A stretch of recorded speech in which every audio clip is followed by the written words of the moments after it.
Bonjour, j'espère que vous allez bien. Comme vous pouvez le remarquer, aujourd'hui mon teint n'est pas fait et je m'étais dit que j'avais envie de vous parler teint, de vous donner des conseils et de vous développer ma routine teint du moment. Premier conseil, on commence vraiment par l'étape hydratation, c'est très important. Même si on met un fond de teint, d'hydrater sa peau avec un soin adapté au type de peau. Peau mixte, peau grasse, peau sèche. Deuxième conseil, au niveau du choix de son fond de teint, alors là c'est vraiment la grosse erreur que l'on peut faire quand on est débutant, c'est se tromper sur la couleur du fond de teint. Je rappelle que le fond de teint n'est pas là pour colorer le teint. Il est là pour cacher les petites rougeurs, les imperfections. Le fond de teint est là pour donner un côté bonne mine, mais il n'est certainement pas fait pour donner une couleur bronzée au visage. Donc attention de ne pas vous tromper. Pour cela, si vous devez faire l'acquisition d'un nouveau fond de teint, vraiment allez tester avant d'acheter votre fond de teint pour éviter des problèmes de différenciation entre votre visage et le cou. Parce que ça, c'est vraiment pas joli du tout. Vous pouvez aller par exemple chez Sephora qui seront là pour vous donner les conseils. Surtout lorsque vous testez, le meilleur endroit pour le tester forcément, eh bien, c'est dans le cou. Et éventuellement, allez-y non maquillé. Surtout si c'est la première fois que vous achetez du fond de teint, vous aurez droit à un maquillage en fait en direct, comme ça vous allez pouvoir choisir le fond de teint qui vous correspond le mieux. Sinon, vous pouvez aller par exemple, pour nous en Belgique, chez Dee, puisque ils mettent souvent à disposition des testeurs et comme ça voilà, vous pouvez essayer de tester. N'hésitez pas aussi à demander un échantillon. Ça m'arrive lorsque je veux changer de fond de teint, de demander à la vendeuse de pouvoir me procurer un échantillon pour que je puisse tester le fond de teint à la maison et me rendre compte s'il me convient parfaitement. Vous pouvez aussi opter pour la bébé crème. Justement, c'est ce que je vais utiliser dans ma routine du moment. Effectivement, en ce moment, pour tous les jours, pour aller vite, pour aller travailler ou lorsque je n'ai pas d'activité vraiment prévue, soirée ou sortie, eh bien je préfère utiliser une bébé crème. La bébé crème est un soin plutôt hydratant coloré qui permet en fait de donner une espèce de bonne mine sans l'effet plâtre sur la peau, sans l'effet vraiment hyper couvrant que peut donner un fond de teint. Souvent, les bébés crèmes ont l'avantage d'avoir une protection solaire, notamment par exemple celui que j'utilise, donc c'est une bébé crème de chez Estée Lauder, la Day Wear, que j'utilise depuis quelques années d'ailleurs. Donc cette bébé crème a un indice de protection 35, donc je trouve ça très bien, surtout avec l'arrivée des beaux jours, le printemps et le soleil, au moins vous vous êtes protégé avant de quitter le domicile. Alors attention, la bébé crème a quand même une couleur, donc ne vous trompez pas. Généralement, il existe peu de couleurs, entre 2, 3 voire 4 couleurs, mais ce n'est pas une raison pour se tromper. Ne le prenez ni trop clair ni trop foncé. Essayez de trouver la bonne couleur qui vous correspond. Je vous dirais même, attention, en général, un fond de teint, une bébé crème, ne fait pas toute l'année, puisque nous évoluons avec les saisons. Enfin, j'ai envie de dire qu'en Belgique, on n'a pas très souvent la grosse chaleur, mais quand même. Donc, en général, vous allez devoir avoir 2 fonds de teint ou 2 bébés crème pour une année. Une un peu plus foncée que vous allez prendre vraiment quand vous serez au top de votre coloration.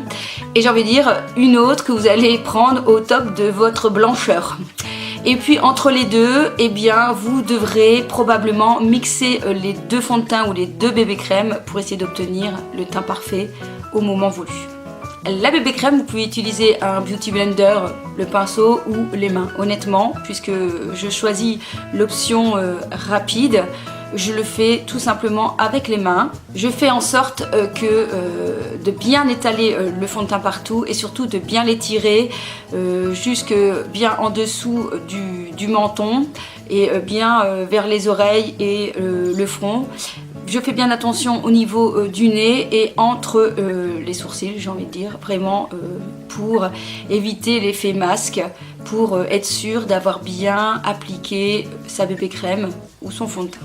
La deuxième étape concerne bien sûr tout ce qui est anti-cerne. Comme je vous ai déjà dit, je ne suis pas fort cernée. Du coup, ce que je recherche moi personnellement, c'est le côté lumière. Pour cela, je vais venir prendre un anti-cerne. J'en ai plusieurs voilà, à vous présenter. Celui-ci, si on arrive encore à le trouver, il est vraiment mais extraordinaire pour un petit prix. C'est l'effaceur de cerne de chez Maybelline. Sinon, je pense que vous pouvez le trouver sur Amazon. Pareil, attention, il existe différentes couleurs et il faut mieux éviter de le prendre soit trop clair, soit trop foncé, puisqu'après, voilà, ça ne la fait plus naturel. Il faut encore une fois arriver à doser le choix de sa couleur. Si vous voulez quelque chose de plus couvrant, vous avez celui de chez Kat Von D, le Lock It, qui fonctionne très bien aussi. Vous avez pas mal de couleurs, vous trouverez sur Sephora notamment.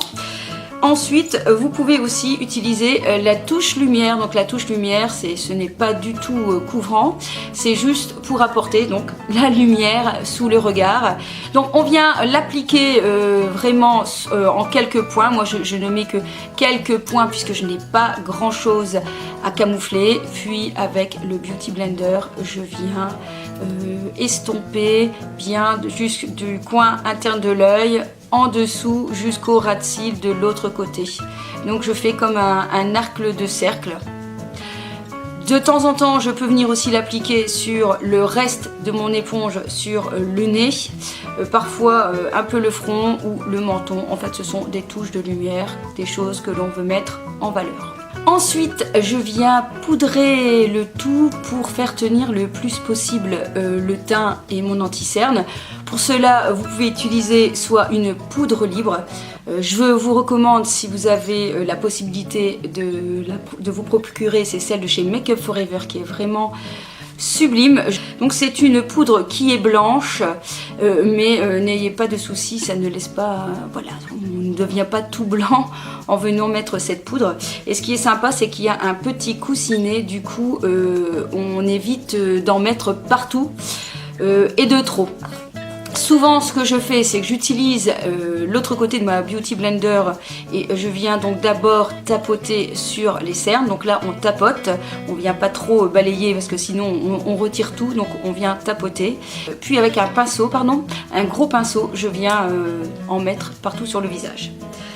Il existe aussi des poudres en version compacte, un peu même presque coloré sans être trop coloré.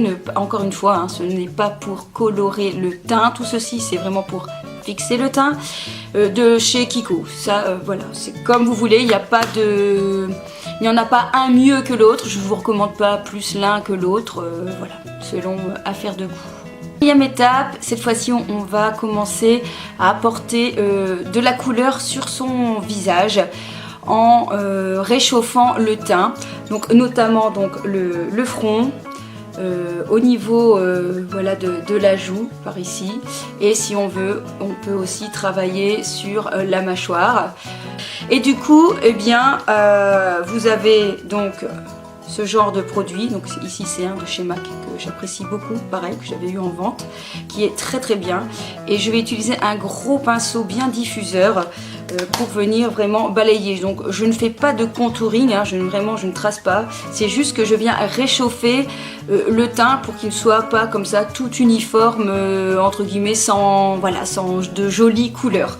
Vous avez aussi en grande surface la Master Sculpt de chez Maybelline qui est très sympa aussi et qui est fournie avec un pinceau. Voilà, que bon, j'utilise pas forcément parce que je trouve pas ça très pratique. Je préfère utiliser un gros pinceau qui diffuse bien la matière. Cinquième étape, après avoir réchauffé, on va apporter la couleur, un petit peu l'effet bonne mine, notamment avec cette palette de chez L'Oréal, l'Infaillible Blush Paint, que j'aime beaucoup. Je l'ai choisi donc en teinte pink. Voilà, donc vous avez une déclinaison de couleurs. À vous de voir si vous avez envie de quelque chose de plus léger ou de quelque chose d'un peu plus prononcé. Rien ne vous empêche, c'est ce que je fais généralement, de mixer quelques couleurs ensemble, une plus foncée avec une plus claire pour voilà, jouer avec la couleur. Si comme moi vous avez des soucis de rougeur, de rosacée, je vous conseille alors de partir sur des roses froids. C'est ce qui va le mieux et c'est ce qui va faire que les rougeurs vont moins se voir et moins ressortir. C'était un peu bête de vouloir camoufler les rougeurs en remettant des choses rouges entre guillemets. Donc partez sur un rose froid dans n'importe quelle marque voilà, que vous trouverez. Voilà, si on veut, on peut en rester là. Je pense que c'est déjà pas mal. Ça prend déjà allez, un bon 5 minutes. Je crois que c'est largement suffisant pour une journée de boulot, une journée tranquille à la maison. Mais rien ne vous empêche, si vous aimez ça, d'apporter la dernière touche. Touche qu'on voit depuis maintenant quelques années, la touche d'highlighter pour venir illuminer son make-up. Il existe pareil dans toute gamme différente. Vous avez par exemple ici cet highlighter qui est assez sympa de la marque Essence, qui donne de jolis reflets colorés selon où on vient poser le pinceau. Chez Sleek aussi, franchement c'est une marque très belle. Une marque que j'aime beaucoup, je l'ai beaucoup utilisée et là on retrouve aussi des highlighters magnifiques à des prix vraiment très intéressants. On retrouve ce genre de palette chez Di pour nous donc en Belgique. Sinon sur les sites internet vous pouvez retrouver aussi ce genre de produit, c'est la Solstice. Enfin celui que j'utilise actuellement c'est un petit que j'avais eu dans une box, pas une box mais dans un petit ensemble de chez Too Faced, qui est celui-ci, qui est magnifique. C'est vraiment une couleur que j'adore, c'est le Candlelight, le Rosy Glow, et je pense qu'on peut le trouver sur le site de, je ne sais plus, Beauty Bay ou Cure Beauty ou Fil Unique, je ne sais plus, mais je l'ai vu. Pour cela, on vient prendre un pinceau plat et on vient illuminer le dessus de la pommette, bien voilà sur l'os ici, et on peut venir remonter. Généralement, je viens apporter une touche sur le bout de mon nez et je viens aussi en appliquer sur l'arcade. Sur l'arcade sourcilière, non, sur l'arc de Cupidon, et voilà. Voilà, la vidéo est terminée, j'espère que toutes ces informations vous auront été utiles pour vos prochains achats teint et routine teint. N'hésitez pas à me suivre en vous abonnant, à me soutenir en likant la vidéo ou en la partageant, et n'oubliez pas de me laisser un petit commentaire, j'adore vous lire et voilà, dialoguer avec vous. On se retrouve très vite sur ma chaîne et je vous kiss. Alors en bonus dans cette vidéo, puisque je vous disais qu'il était primordial de bien hydrater sa peau avant de passer au fond de teint la bébé crème, pas la beauty blender, je voulais donc partager avec vous les produits que j'utilise actuellement, enfin depuis déjà un petit bout de temps, de la marque Filorga que j'ai découvert lors d'une beauty school et dont je raffole pour ma peau voilà, qui commence tout doucement à vieillir. Je trouve que justement elle reste en bon état, hein. Il n'y a pas trop de rides qui vient marquer, mais ça il y a aussi la génétique qui se trouve derrière, et donc j'utilise depuis ici pas longtemps, je viens de l'acheter il n'y a pas longtemps, le Hydra Hyal, qui est un concentré hydra répulpant intense qui est assez sympa, qui a un peu un aspect collant quand on vient le placer, mais qui voilà, la sensation disparaît aussi vite, qui hydrate profondément la peau. Et je viens mettre par dessus l'Hydra Filler Matte, qui est un gel crème hydratant pore éclat que j'adore, je pense que je pourrais pas m'en passer. J'aime beaucoup la texture et l'onctuosité, ça fond tout de suite sur la peau, donc si comme moi vous avez la peau quand même plutôt mixte à tendance grasse, c'est vraiment une super crème. Et si vous avez une peau sèche, il existe aussi pour peau sèche. Voilà.